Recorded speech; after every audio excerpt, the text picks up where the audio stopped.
বিসমিল্লাহির রহমানির রহিম। বিপ্লবের মাধ্যমে আধিপত্যবাদের হাত থেকে দেশকে রক্ষা করা হয়েছিল।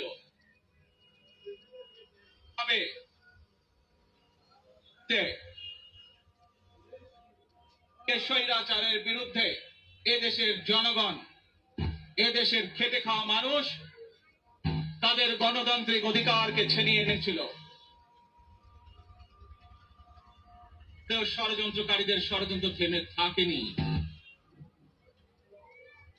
দেখেছি 2024 সালে এই দেশের মানুষ যেমন স্বাধীনতা অর্জন করেছিল,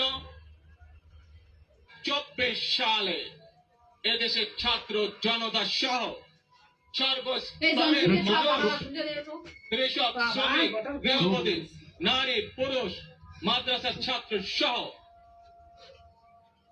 নির্বিশেষে, শ্রেণী পেশার নির্বিশেষে সকল মানুষ সেদিন 2024 সালের 5ই আগস্ট এই দেশের স্বাধীনতা এবং সার্বভৌমত্বকে রক্ষা করেছিল।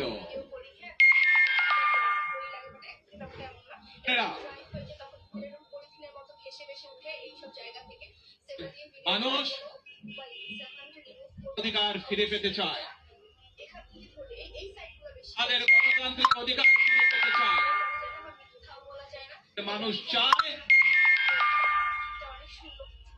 তাদের যোগ্যতা অনুযায়ী ন্যায্য অধিকার পাবে। ভাই বোনেরা, আমাদের সময় এসেছে মিলে দেশ গড়ার। পাহাড়ের মানুষ আছে এই দেশে, একইভাবে সমতলের মানুষ আছে এই দেশে।